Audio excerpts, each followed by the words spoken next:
साथियों, विपक्ष के हमारे दल भले ही योजनाओं को पूरा करना न जानते हो, लेकिन झूठे वादे करने में इनका कोई जवाब नहीं रहा है। बावजूद इसके आज एक वायदा करने से ये सारे राजनीतिक दल घबराते हैं। एक भी राजनीतिक दल के मुंह से नहीं सुना होगा आपने। जो वायदा हम कर रहे हैं ना, इसका जिक्र तक करने का उनमें सामर्थ्य नहीं है।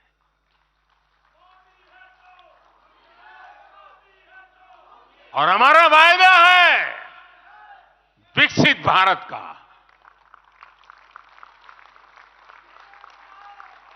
इन लोगों ने स्वीकार कर लिया है कि ये लोग भारत को विकसित नहीं बना सकते। सिर्फ और सिर्फ बीजेपी ही ऐसी पार्टी है, एनडीए ही ऐसा एक गठ है जिसने इसका सपना देखा है। हम मिशन मोड पर भारत को 2047 तक देश जब आजादी के 100 साल मनाएगा, हम भारत को विकसित देश बनाने के लिए काम कर रहे हैं।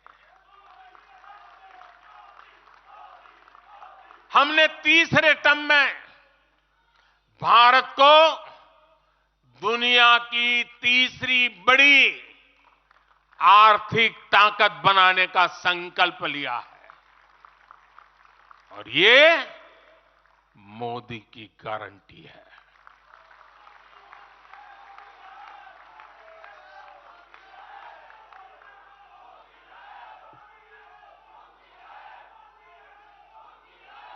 और जब मैं भारत को तीसरी आर्थिक ताकत बनाने की बात करता हूं, तो उसका मतलब भी बहुत गहरा है।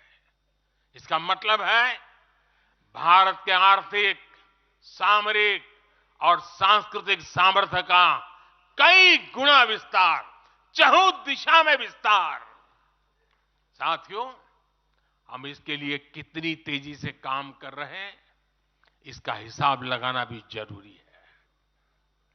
भारत को, यह आंकड़ा याद रखिए, भारत को $1 ट्रिलियन की अर्थव्यवस्था बनने में लगभग 60 साल लगे थे।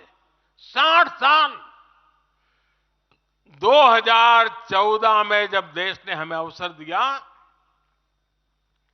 तो 2 ट्रिलियन मार्क भी बहुत बड़ा लग रहा था, लेकिन 10 वर्षों में हमने अपनी अर्थव्यवस्था में $2 ट्रिलियन और जोड़ दिया।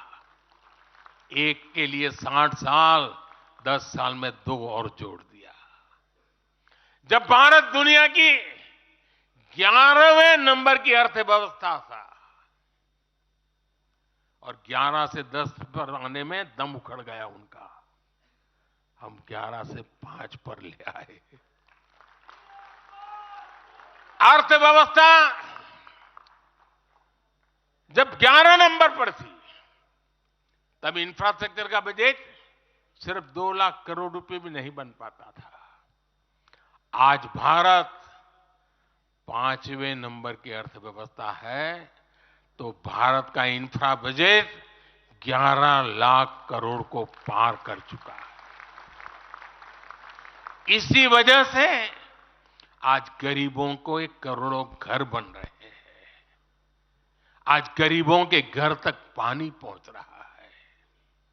आज देश में रिकॉर्ड मेडिकल कॉलेज, अस्पताल, यूनिवर्सिटीज बन रहे हैं। गांव तक की सड़कें बन रही हैं। जब भारत दुनिया की टॉप 3 अर्थव्यवस्थाओं में आएगा, तो आप कल्पना कर सकते हैं कि विकास कार्यों के लिए हमारे पास कितनी ज्यादा पूंजी होगी।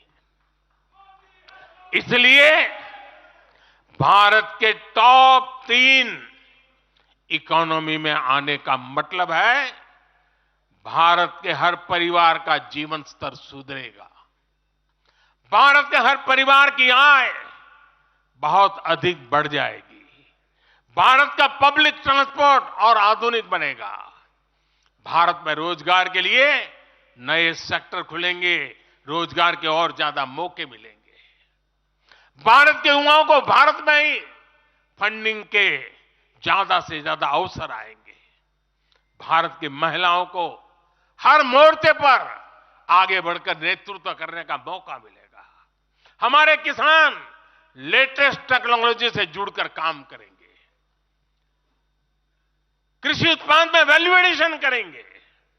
लोगों की जीवन बेहतर बनाने के लिए देश में पर्याप्त संसाधन और आवश्यक व्यवस्थाएं मौजूद होगी।